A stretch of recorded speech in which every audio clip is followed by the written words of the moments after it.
"Zi, aku mau buang air kecil dulu," ujar Yanto. Tanpa menjawab, aku teruskan saja mengumpulkan ranting. Suasana tak nyaman menyelimuti perasaanku kala itu.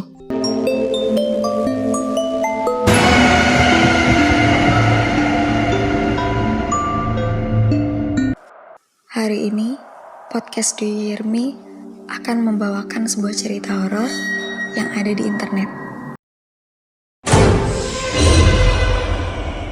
Sore itu aku bersama teman-temanku sedang bermain bola di salah satu lapangan yang berada di kampungku. Tiba-tiba temanku yang bernama Yanto mengajakku dan teman-teman lainnya untuk mendirikan tenda di dekat rumahku nanti malam. Yanto berencana mengadakan acara bakar-bakar singkong dan api unggun untuk mengisi acara liburan sekolah kami. Pada saat itu kami masih kelas 6 SD. Alhasil, yang menyetujuinya ada 5 orang, termasuk aku dan juga Yanto.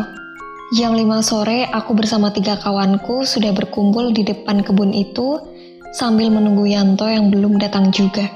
Yanto adalah anak yang paling berani di antara kami. Dia bandel, tidak takut sama siapapun, dan jiwanya sok pemimpin, dan suka nyuruh-nyuruh. Aku sebenarnya agak risih dengan sifatnya yang sok itu. Tapi apa boleh buat? Karena dia temanku, jadi kita harus saling menghormati. Jam 5 lebih, akhirnya Yanto datang juga. Kami berlima langsung masuk ke dalam kebun yang tak terawat itu. Kami mencari tempat untuk membuat tenda yang jauh dari sumur tua. Karena menurut cerita, dari orang-orang desa, sumur tua itu angker.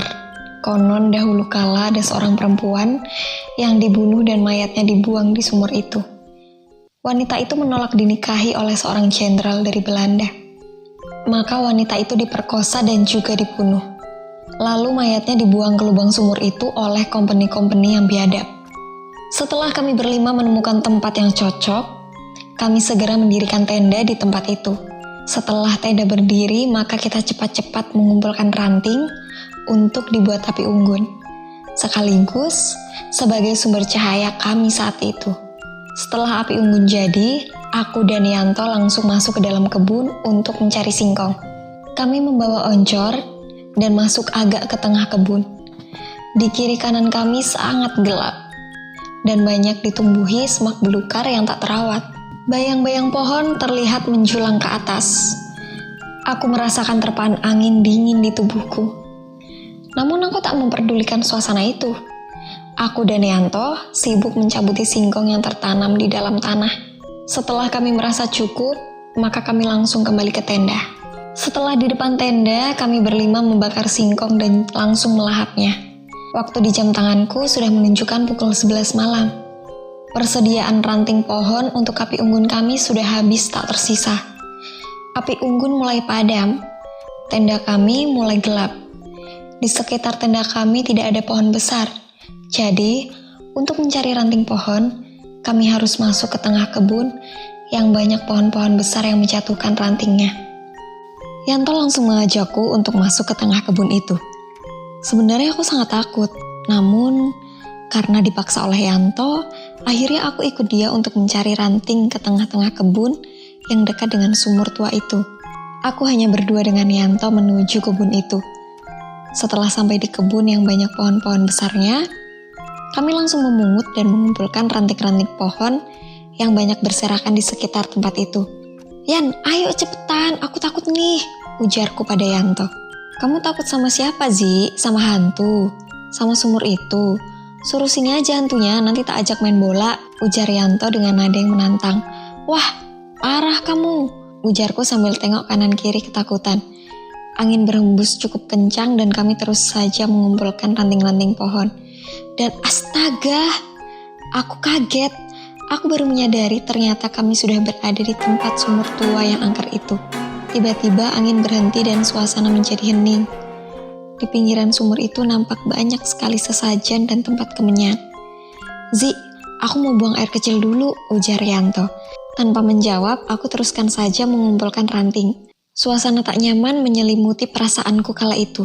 Dan tiba-tiba ada cahaya putih tipis yang keluar dari dalam sumur angker itu. Dengan cepat, cahaya putih itu berubah menjadi sesosok wanita yang berpakaian adat Jawa dengan menggunakan kemben Dia lalu menatapku dengan tajam. Sontak aku langsung panggil Yanto, namun tak ada jawaban darinya. Dan tiba-tiba, di sampingku secara cepat muncul sesosok pocong yang bau busuk yang sangat menyengat, dengan wajah yang mengerikan. Di mata, hidung, dan juga mulutnya terdapat belatung yang kotor dan menjijikan. Setelah tak ada jawaban dari Yanto, aku pun langsung membalikan badan dan berlari menuju tenda dengan sisa-sisa tenaga yang aku miliki. Aku berlari dengan sangat kencang menuju tenda tempat di mana teman-temanku yang lainnya menungguku dan Yanto. Setelah sampai di tenda, aku yang sedang mengatur nafasku yang ngos-ngosan langsung ditanyai oleh ketiga temanku. Yanto mana sih? Aku cuma jawab, ada hantu di sumur tua. Ayo cepat kita keluar dari kebun ini. Aku bersama ketiga temanku langsung lari keluar dari kebun itu tanpa memikirkan di mana Yanto berada. Setelah sampai di rumah, saat itu orang tuaku sudah tidur. Terpaksa aku bangunkan mereka dalam keadaan mencekam itu. Setelah ayahku bangun, aku langsung bilang bahwa si Yanto hilang di kebun dan aku baru saja lihat setan di sumur tua. Ayahku langsung kaget. Kenapa kamu mendekati sumur itu? Ya sudah, ayo ke rumah Pak RT, ajak ayahku. Langsung saja aku bersama teman-temanku dan ayahku bergegas ke rumah Pak RT. Tak lama kemudian, Pak RT mengumpulkan seluruh warga kampung dan seorang kiai di kampungku. Semua warga sudah berkumpul dan membawa peralatan dapur untuk dipukul, sehingga menimbulkan suara yang berisik. Kata Pak Kiai, si Yanto diculik Wewe Gombel. Wewe Gombel adalah sesosok makhluk halus yang wujudnya seperti manusia, bertubuh tambun, berbaju compang-camping dan suka menculik anak-anak. Setelah semua warga ke kebun itu, langsung saja mereka mulai memukuli alat-alat dapur yang mereka bawa sambil membawa oncor dan mengucapkan kalimat syahadat. Kami semua langsung mencari si Yanto ke segala arah di semua sudut-sudut kebun itu. Jam sudah menunjukkan pukul 12:30 dini hari. Tiba-tiba angin berhembus sangat kencang sekali dan terdengar suara tawa seorang perempuan yang sangat memekakan telingaku. Namun lama-kelamaan suara itu hilang. Dan tiba-tiba salah seorang warga menemukan Yanto dalam keadaan pingsan yang tergantung di bawah pohon bambu. Setelah si Yanto berhasil diturunkan, bajunya terlihat sangat kotor dan baunya tidak sedap, menyengat di rongga penciuman semua warga. Semenjak kejadian itu ada peraturan dari kepala kampung kalau semua warga tak boleh masuk dalam kebun yang ada sumur tua yang angker itu. Setelah seminggu si Yanto baru keluar main lagi dan bergabung bareng teman-teman yang lain. Sekarang Yanto jadi orang yang pendiam sekali. Aku langsung menanya dia kenapa menghilang saat mencari ranting pohon waktu itu. Yanto menjawab, sewaktu aku mau buang air kecil, aku langsung menuju ke semak belukar. Dan pas di bawah pohon itu aku segera buang air kecil. Tapi pas aku buang air kecil, tiba-tiba ada sesosok wanita bertubuh besar dan bajunya compang-camping. Dia berada di atas pohon dan menatap tajam ke arahku. Lalu wanita itu bilang, kalau kencing izin dulu, sambil mengeluarkan suara tertawa yang menyeramkan. Dan saat aku tatap mukanya, aku langsung tak sadarkan diri.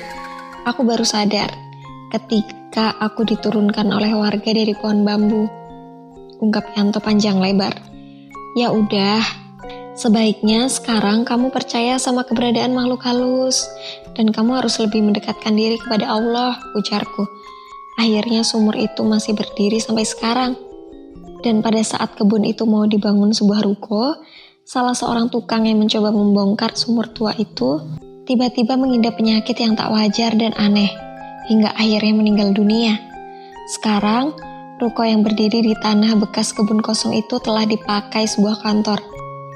Dan banyak sekali karyawan kantor yang kesurupan. Untuk kamu yang punya cerita horor atau pengalaman horor, kamu boleh langsung kirim cerita kamu di alamat emailnya DHM di inipodcast00@gmail.com.